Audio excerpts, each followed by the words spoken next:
मेहुल चौकसी को डोमिनिका में बड़ा झटका लगा है। चीफ मजिस्ट्रेट कोर्ट में मेहुल की जमानत अर्जी खारिज हो गई। कोर्ट ने मेहुल को जेल नहीं भेजा, पुलिस सुरक्षा में उसे अस्पताल भेजा गया है, जहां उसका इलाज होगा। मेहुल चौकसी ने कोर्ट में कहा कि वो डोमिनिका में असुरक्षित है, उसे अगवा कर डोमिनिका लाया गया, उसे उसके देश एंटीगा भेजा जाए। चौकसी ने कोर्ट में कहा कि एंटीगा भेजे जाने के लिए वो कोई भी कीमत चुकाने को तैयार है। मेहुल चौकसी के भारत प्रत्यर्पण पर डोमिनिका हाई कोर्ट में आज फैसला होगा। कल 4 घंटे तक चली सुनवाई में डोमिनिका सरकार ने कोर्ट में कहा कि मेहुल को भारत प्रत्यर्पण के लिए तैयार है। इसके बाद फैसला आज के लिए टल गया। मेहुल वीडियो कॉन्फ्रेंसिंग के जरिए कोर्ट में मौजूद था। भगवाड़ा हीरा कारोबारी मेहुल चौकसी के प्रत्यर्पण को लेकर भारतीय अधिकारियों की टीम डोमिनिका में मौजूद है। भारतीय अधिकारी ने कल कोर्ट में मेहुल के भारतीय नागरिक होने का दस्तावेज पेश किया। सीबीआई ऑफिसर शारदा राउत के हाथों में कमान है। शारदा राउत पंजाब नेशनल बैंक घोटाले की जांच की अगुवाई कर रही हैं।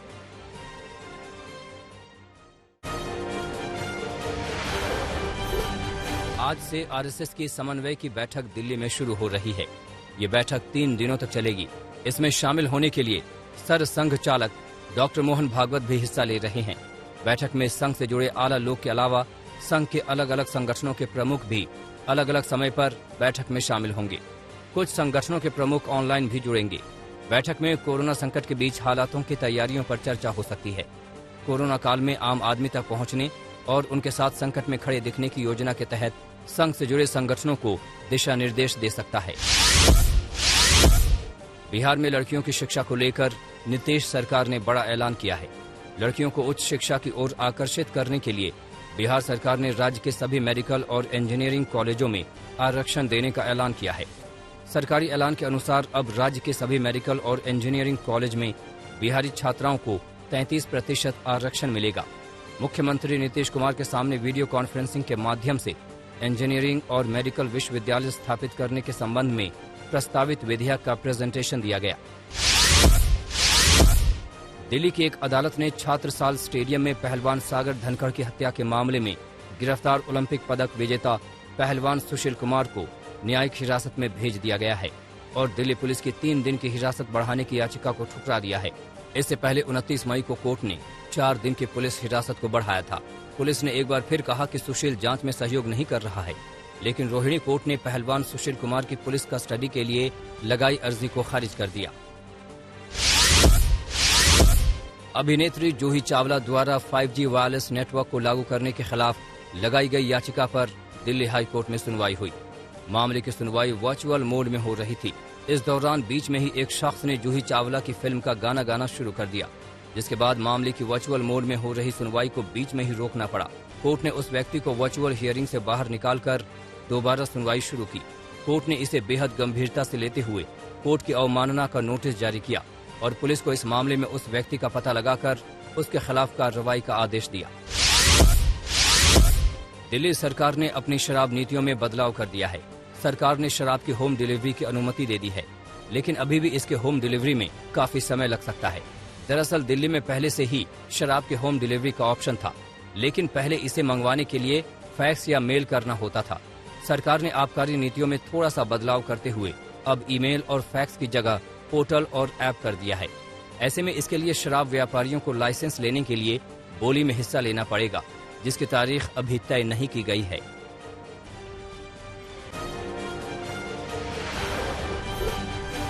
कोरोना महामारी के दौरान दवा, ऑक्सीजन और वैक्सीनेशन के मामले पर सुप्रीम कोर्ट ने केंद्र सरकार से सवाल जवाब किए। सुप्रीम कोर्ट ने कहा कि वैक्सीनेशन के लिए आपने 35,000 करोड़ का बजट रखा है, अब तक इसे कहां खर्च किया। कोर्ट ने केंद्र से वैक्सीन का हिसाब भी मांगा और ये भी पूछा कि ब्लैक फंगस इन्फेक्शन की दवा के लिए क्या कदम उठाए गए हैं। कोर्ट ने केंद्र को जवाब दाखिल करने के लिए 2 हफ्ते का वक्त दिया है। आईसीएमआर के महानिदेशक डॉक्टर बलराम भार्गव ने कहा कि उम्मीद है कि दिसंबर तक देश की पूरी आबादी का वैक्सीनेशन हो जाएगा और साथ ही जुलाई या अगस्त की शुरुआत तक प्रतिदिन 1 करोड़ लोगों को वैक्सीन लगाई जा सकेगी। देश में अब तक 21.85 करोड़ वैक्सीन की डोज लगाई जा चुकी है, जिसमें 4.51 करोड़ से ज्यादा लोगों को दोनों डोज लगाई गई है। By the middle of the year or early part of July or in middle of July or early August, we will have more than enough doses to vaccinate up to 1 crore per day. And we should be able to cover up this little, if you're going from destination A to destination B, if you're traveling by car or by train, sometimes the speed is high, sometimes the speed is slow. So you ultimately want to reach the destination in a limited time. And that is what our purpose is, to cover the entire population by December, which we should be able to do. So you have to have patience. देश में corona virus संक्रमण की दूसरी लहर धीमी पड़ रही है। राष्ट्रीय पॉजिटिविटी रेट में लगातार गिरावट देखी जा रही है। वहीं एक्टिव केस का लोड भी कम हो रहा है। देश में एक्टिव केस की संख्या 17,93,000 हो गई है।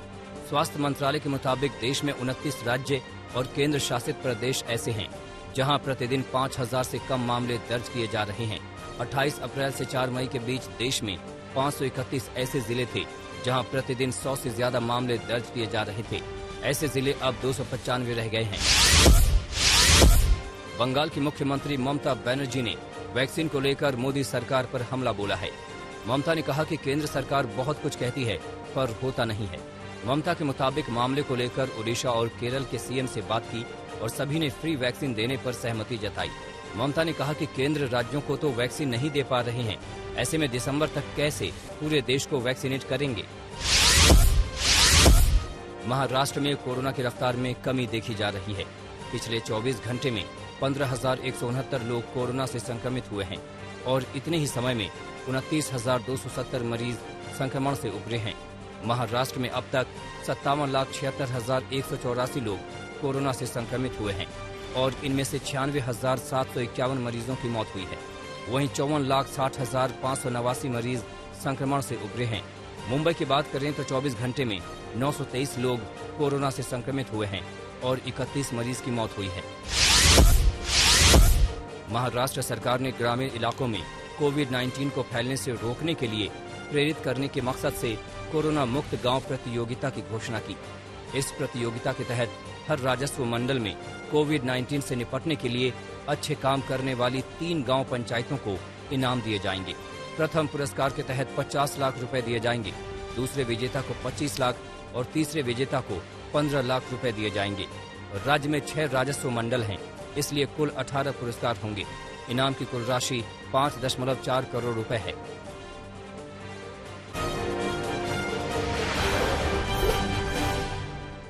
सूरत पुलिस ने साइबर क्राइम करने वाले अपराधियों के एक बड़े गैंग का पर्दाफाश किया है। सूरत पुलिस के मुताबिक गैंग के 6 सदस्य गिरफ्तार किए गए हैं, जिन्होंने अब तक 2113 लोगों से करीब 3 करोड़ की ठगी की है। पुलिस के मुताबिक ये आरोपी उन लोगों को निशाना बनाते थे जिनके खाते आरबीएल बैंक में हैं। पुलिस के माने तो ये लोग पीड़ितों से बिजली भरने के बहाने उनके बैंक की डिटेल लेते थे और उनके अकाउंट से पैसा गायब कर देते थे। आरोपियों का कनेक्शन जामताड़ा से है।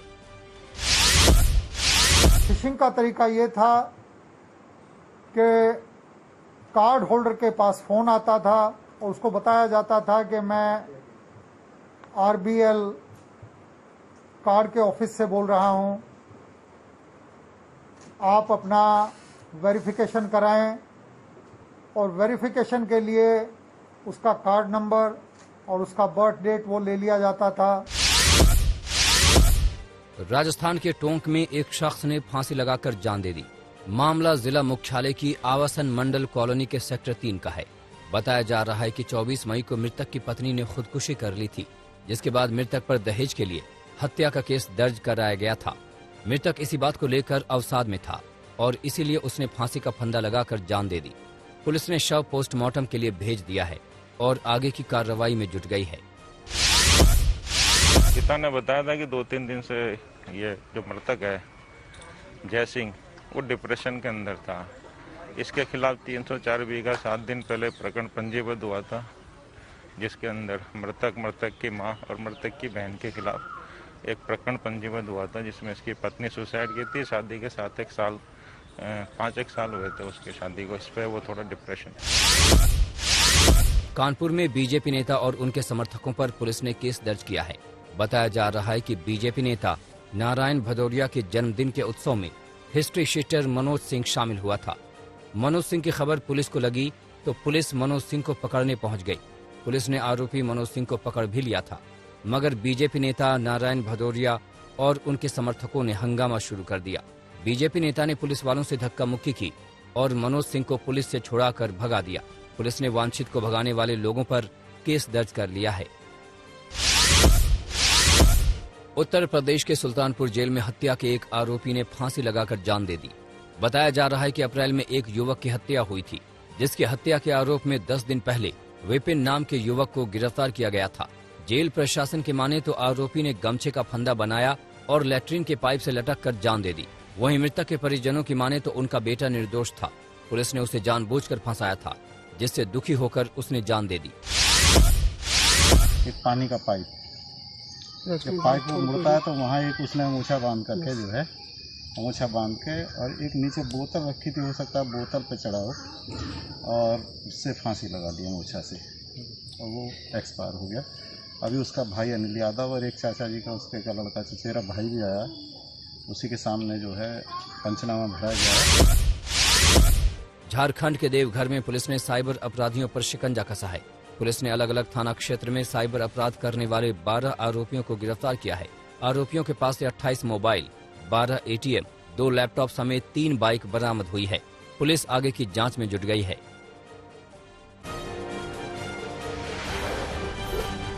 लेबर पार्टी के पूर्व प्रमुख इसाक हर्जोग इजराइल के 11वें राष्ट्रपति बने। इस फैसले से जातीय और धार्मिक समूहों के बीच एकता को बढ़ावा मिलेगा।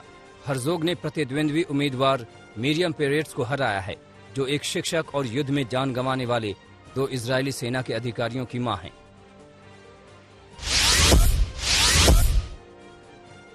पेरू पॉपुलर फोर्स की नेता और राष्ट्रपति उम्मीदवार कोइको फुजिमोरी के खिलाफ नाराजगी बढ़ गई है। फुजिमोरी की उम्मीदवारी के खिलाफ हजारों लोगों ने मार्च निकाला। फुजिमोरी मानवाधिकार हनन के मामले में सजा काट रहे पूर्व राष्ट्रपति अल्बर्टो की बेटी हैं। लोगों ने फुजिमोरी को उनके पिता से जोड़कर विरोध किया।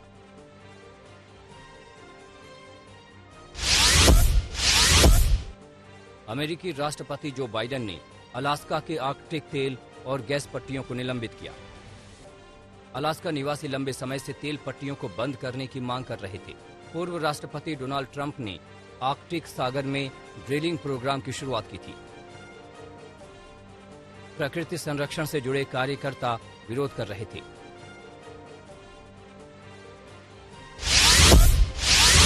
ओमान की खाड़ी में ईरानी नौसेना का सबसे बड़ा जहाज खर्ग डूब गया है। हादसे के बाद ओमान की खाड़ी में यह जहाज डूब गया। आग पर नियंत्रण पाने के सभी प्रयास असफल रहे। खर्ग में आग लगने की वजह का खुलासा नहीं हुआ है। खर्ग जहाज का डूबना ईरान के लिए बड़ा नौसेना हादसा है। ब्राजील सरकार ने भी एस्ट्राजेनेका वैक्सीन के उत्पादन के लिए ऑक्सफोर्ड की दवा कंपनी से करार किया है। टेक्नोलॉजी ट्रांसफर करार से ब्राजील के लिए वैक्सीन का निर्यात आसान होगा। ये देश कोरोना वैक्सीन की गंभीर किल्लत का सामना कर रहा है। यहां संक्रमण के मामले कम नहीं हो रहे हैं।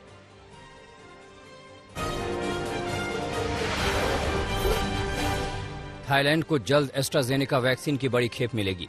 एस्ट्राजेनेका थाईलैंड की सियाम बायोसाइंस के साथ मिलकर देश में कोरोना का टीका बनाएगा। पहली बार ये कंपनी वैक्सीन बनाएगी। Thai company Siam Bioscience 61 million corona vaccine की खुराक बनाएगी। रूस में शुरू हुआ जानवरों का वैक्सीनेशन। मार्च महीने में ही रूस ने जानवरों का टीका बना लेने का दावा किया था। ये वैक्सीन कुत्ता, बिल्ली, लोमड़ी और मिंक में एंटीबॉडी बनाएगा। रूस की सरकार ने कहा कि कोरोना वायरस से जानवरों को बचाने में वैक्सीन सफल होगी। दुनिया में कोरोना के मामले 17 करोड़ 20 लाख के पार हो गए हैं। अब तक 35,77,000 से ज्यादा लोगों की महामारी से जान चली गई। 15 करोड़ 45 लाख से ज्यादा कोरोना को मात देने में कामयाब हुए।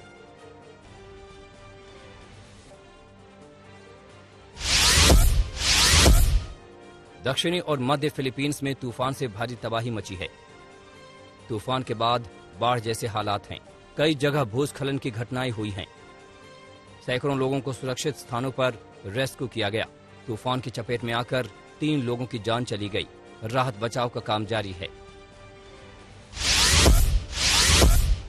चीन के हैलोंग गजियांग प्रांत में बवंडर से भारी नुकसान पहुंचा है। सैकड़ों घर क्षतिग्रस्त हो गए हैं। खेतों में फसलों को नुकसान पहुंचा है। बवंडर की चपेट में आने से एक शख्स की मौत हो गई है। 16 लोग घायल हुए हैं। 250 से ज्यादा लोगों को सुरक्षित स्थानों पर पहुंचाया गया।